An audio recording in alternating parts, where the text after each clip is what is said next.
Today we are going to talk about Rule 26, fishing vessels.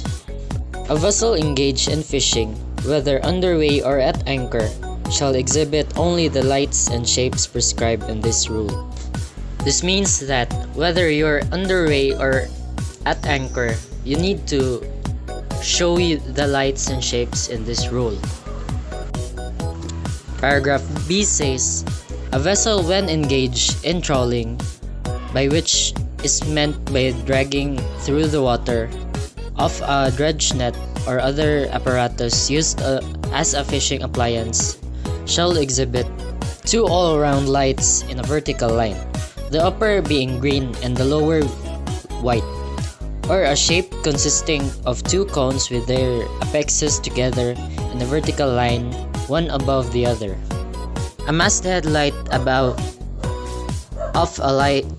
and higher than the all-around green light, a vessel of less than 50 meters length shall not be obliged to exhibit such a light, but may do so.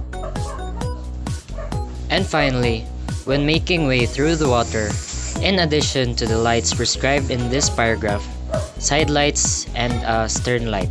If we look in this diagram, we can see that this vessel is engaged in fishing and is also engaged in trawling.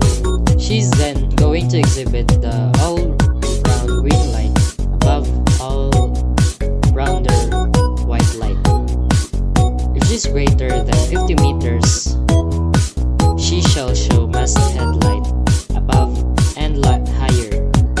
If she's making away, side lights and stern lights should be present.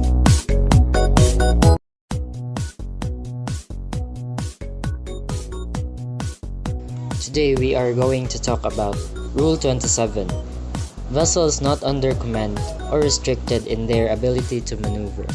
In paragraph A, it shows that a vessel not under command shall exhibit two all-around red lights in a vertical line where they can best be seen, two balls or similar shapes in a vertical line where they can best be seen, and when making way through the water, in addition to the lights prescribed in this paragraph, side lights and a stern light. So if we can see in this model, take a look at this vessel where we can see that there's the red lights, the vertical line where they can best be seen, two balls in the vertical line where they can best be seen, and if the vessel is making way through the water, side lights and stern lights is present.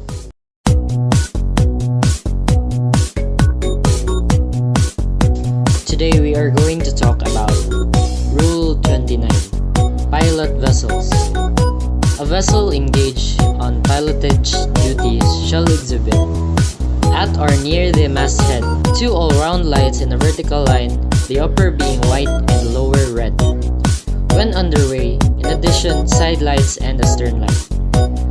When at anchor, in addition to the lights prescribed in subparagraph, the lights or shape prescribed in Rule 30 for vessels at anchor.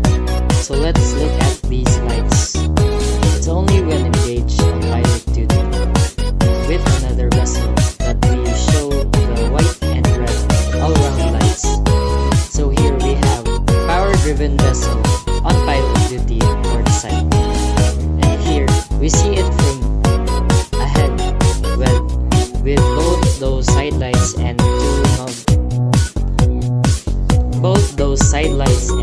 two round white and red masthead lights, continuing that rotation where we are starboard side to end and then finally from as we can see the red and white round lights and stern light.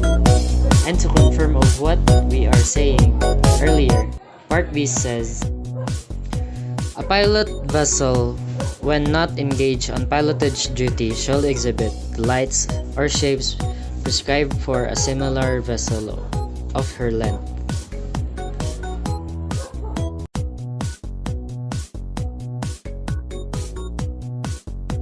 Today we are going to talk about Rule 30, anchored vessels and vessels aground.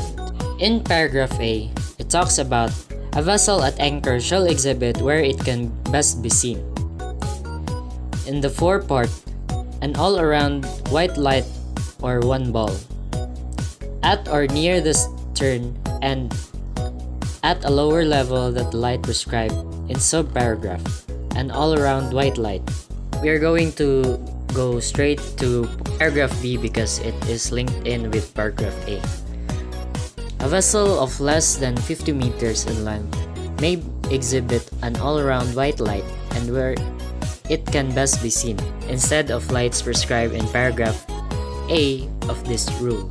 So all this says is that if you're under 50 meters, you will only need one light and you can put away your lights. And if you're more than 50 meters, you'll need two all-around lights, one forward, one back. In both cases, you can't represent that with the day signal of one ball.